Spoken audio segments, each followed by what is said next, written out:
Chapitre 21. C'est alors qu'apparut le renard. « Bonjour, dit le renard. « Bonjour, répondit poliment le petit prince, qui se retourna mais ne vit rien. « Je suis là, dit la voix, sous le pommier. »« Qui es-tu » dit le petit prince. « Tu es bien joli. »« Je suis un renard, dit le renard. »« Viens jouer avec moi, lui proposa le petit prince. « Je suis tellement triste. »« Je ne puis pas jouer avec toi, dit le renard. Je ne suis pas apprivoisé. »« Ah, pardon, fit le petit prince.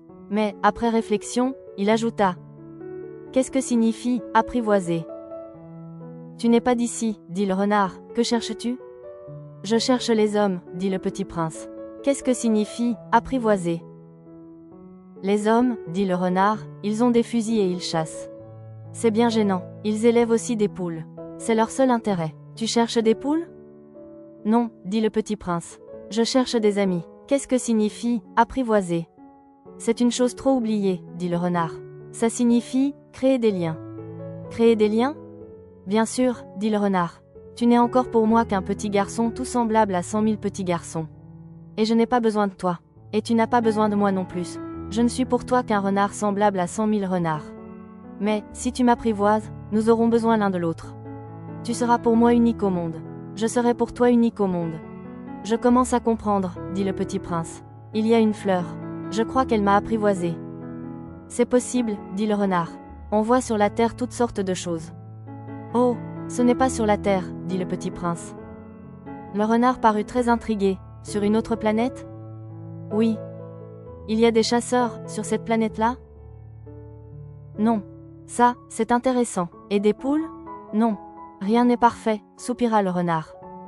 Mais le renard revint à son idée. Ma vie est monotone. Je chasse les poules, les hommes me chassent. Toutes les poules se ressemblent, et tous les hommes se ressemblent. Je m'ennuie donc un peu. Mais, si tu m'apprivoises, ma vie sera comme ensoleillée. Je connaîtrai un bruit de pas qui sera différent de tous les autres. Les autres pas me font rentrer sous terre. Le tien m'appellera hors du terrier, comme une musique. Et puis regarde, tu vois, là-bas, les champs de blé ? Je ne mange pas de pain. Le blé pour moi est inutile. Les champs de blé ne me rappellent rien. Et ça, c'est triste. Mais tu as des cheveux couleur d'or. Alors ce sera merveilleux quand tu m'auras apprivoisé. Le blé, qui est doré, me fera souvenir de toi. Et j'aimerais le bruit du vent dans le blé. Le renard se tut et regarda longtemps le petit prince. S'il te plaît. Apprivoise-moi, dit-il. Je veux bien, répondit le petit prince, mais je n'ai pas beaucoup de temps. J'ai des amis à découvrir et beaucoup de choses à connaître. On ne connaît que les choses que l'on apprivoise, dit le renard. Les hommes n'ont plus le temps de rien connaître. Ils achètent des choses toutes faites chez les marchands. Mais comme il n'existe point de marchands d'amis, les hommes n'ont plus d'amis. Si tu veux un ami, apprivoise-moi. Que faut-il faire ? Dit le petit prince. Il faut être très patient, répondit le renard. Tu t'assoiras d'abord un peu loin de moi, comme ça, dans l'herbe. Je te regarderai du coin de l'œil et tu ne diras rien. Le langage est source de malentendus. Mais, chaque jour, tu pourras t'asseoir un peu plus près. Le lendemain revint le petit prince. Il eût mieux valu revenir à la même heure, dit le renard. Si tu viens, par exemple, à 4 heures de l'après-midi, dès 3 heures je commencerai d'être heureux. Plus l'heure avancera, plus je me sentirai heureux. À 4 heures, déjà, je m'agiterai et m'inquiéterai. Je découvrirai le prix du bonheur.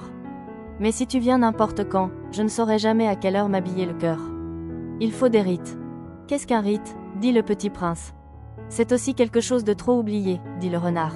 C'est ce qui fait qu'un jour est différent des autres jours, une heure, des autres heures. Il y a un rite, par exemple, chez mes chasseurs. Ils dansent le jeudi avec les filles du village. Alors le jeudi est jour merveilleux. Je vais me promener jusqu'à la vigne. Si les chasseurs dansaient n'importe quand, les jours se ressembleraient tous, et je n'aurais point de vacances. Ainsi le petit prince apprivoisa le renard. Et quand l'heure du départ fut proche, ah, dit le renard. Je pleurerai. C'est ta faute, dit le petit prince, je ne te souhaitais point de mal, mais tu as voulu que je t'apprivoise. Bien sûr, dit le renard. Mais tu vas pleurer, dit le petit prince. Bien sûr, dit le renard. Alors tu n'y gagnes rien. J'y gagne, dit le renard, à cause de la couleur du blé. Puis il ajouta, va revoir les roses. Tu comprendras que la tienne est unique au monde. Tu reviendras me dire adieu, et je te ferai cadeau d'un secret.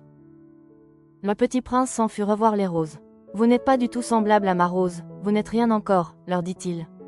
Personne ne vous a apprivoisé et vous n'avez apprivoisé personne. Vous êtes comme était mon renard. Ce n'était qu'un renard semblable à 100 000 autres. Mais j'en ai fait mon ami, et il est maintenant unique au monde. Et les roses étaient bien gênées. Vous êtes belle, mais vous êtes vide, leur dit-il encore. On ne peut pas mourir pour vous. Bien sûr, ma rose à moi, un passant ordinaire croirait qu'elle vous ressemble. Mais à elle seule elle est plus importante que vous toutes, puisque c'est elle que j'ai arrosée. Puisque c'est elle que j'ai mise sous globe. Puisque c'est elle que j'ai abritée par le paravent. Puisque c'est elle dont j'ai tué les chenilles, sauf les 2 ou 3 pour les papillons. Puisque c'est elle que j'ai écouté se plaindre, ou se vanter, ou même quelquefois se taire. Puisque c'est ma rose.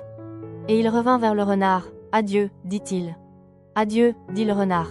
Voici mon secret. Il est très simple, on ne voit bien qu'avec le cœur. L'essentiel est invisible pour les yeux.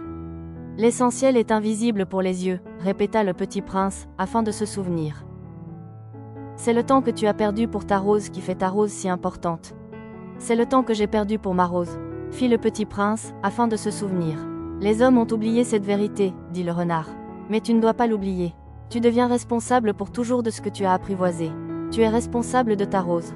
Je suis responsable de ma rose, répéta le petit prince, afin de se souvenir.